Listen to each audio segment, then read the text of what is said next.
Peace, y'all. What's good? It's your boy God Science up in this piece with a new music producers that inspired me when I was growing up. You know what I'm saying? To make music, to discover music, and be a music producer. And as you can see on the screen, it is the Green Eye Bandit himself, Erick Sermon.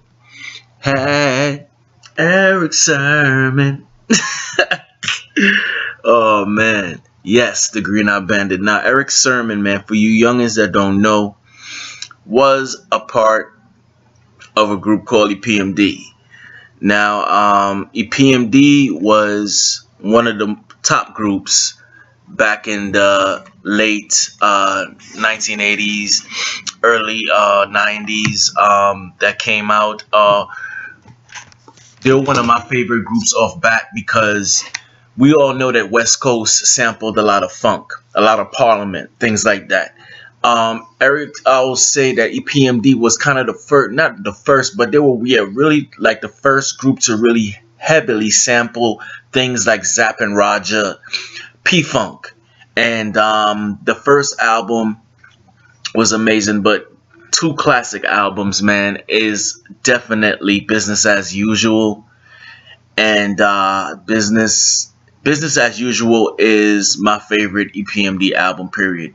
Business Never Personal, Unfinished Business, I think, was before Business as Usual. Yes, Unfinished Business. If I'm not sure, they labeled all their projects business, so I'm kind of confused. But I know Business as Usual that came out in 91, fucking classic. Now we all know about the breakup, but Erick Sermon was mostly him and Parrish did do the production, but E usually focused more on the music side. And when they did break up, that's when you saw the rise of Erick Sermon as a music producer.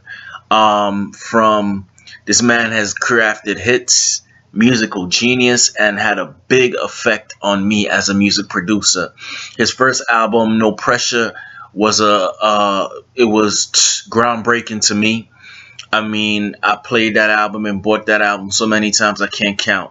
He was responsible for careers. I mean, he helped careers. I don't want to take anything from these artists, which was one of my favorite artists in the 90s, Redman. He was responsible for majority of the production that Redman did, except for probably There's a Dark Side, where Redman and Rockwilder did a lot of more production. But Erick Sermon was responsible for, I think, one of the best performances of Redman, which is Muddy Waters. Erick Sermon did the majority of the whole album, and I think he hit his peak. He got the glow, like I love to say, when he came up with Double or Nothing, man. Double or Nothing was an amazing album. I remember when that album dropped.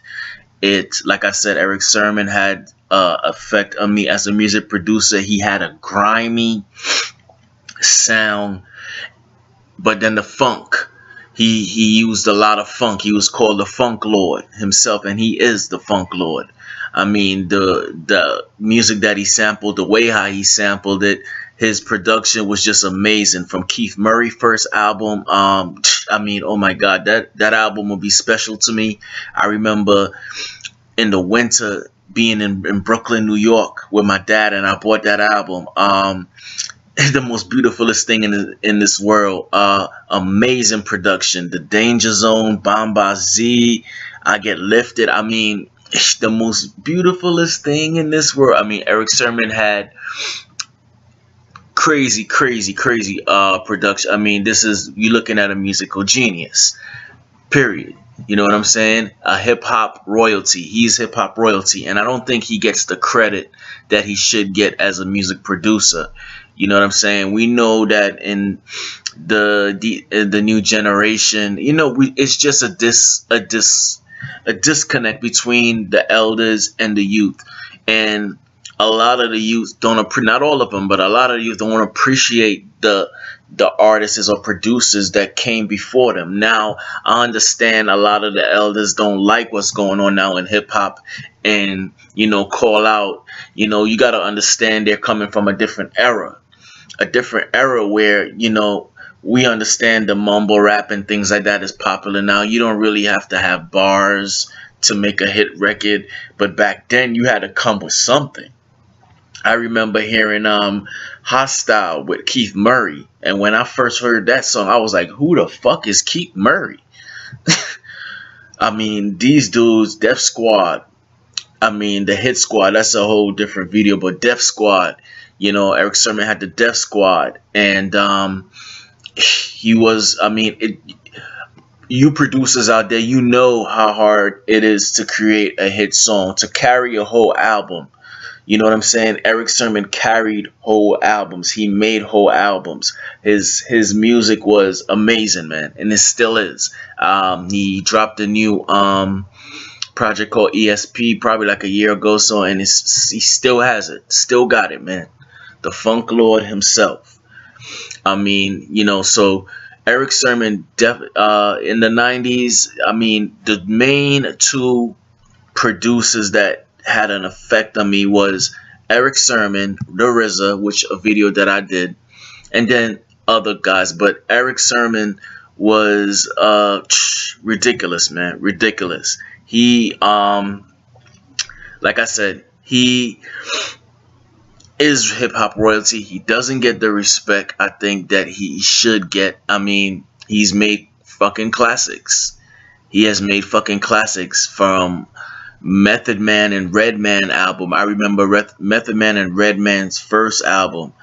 He did the majority of that album. He came out with a Eric Onassis project, and he had a song on there. I forgot the name of it, but it's with Too Short. Amazing song, man. And of course, the majority of people will know Erick Sermon from Just Like Music, the song that he sampled from Marvin Gaye. I mean, he sampled and he did that song so beautifully, man. You know, I understand why the Marvin Gaye's family gave him a lot of that publishing, because he did it with class. And I mean, that's Erick Sermon, man. That is Erick Sermon. Greatness right in front of your eyes. You know what I'm saying? So that is one of the top producers, and I think from Erick Sermon, Erick Sermon had, like I said, at the East Coast, it was a point, probably I would say 94, 95. It was real funkish. I mean, everybody was sampling the funk. You know what I'm saying? When Dr. Dre dropped The Chronic, you know, that started a whole trend of P-Funk, of Parliament, Funkadelic, going back to Zapp and Roger. I mean, you had albums like The Brat, Jermaine Dupri, who was producing Crisscross. They were fucking with the funk. Everybody was fucking with the funk.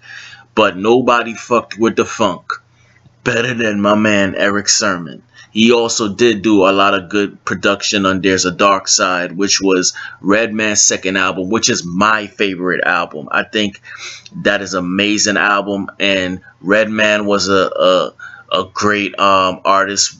I think he's underrated too. But when he came out, Redman had a concept. An album was like a movie. And I think that's kind of lost today, where it's more of like singles. It's not, a lot of people don't focus a lot on making an album complete, telling a story. A producer tells a story. He might not rap. You might not hear, you know, but he tells it musically. Musically, you tell, if a producer is involved in doing one whole project, that producer is speaking along with the artist, is telling their story. So Erick Sermon was one of the best.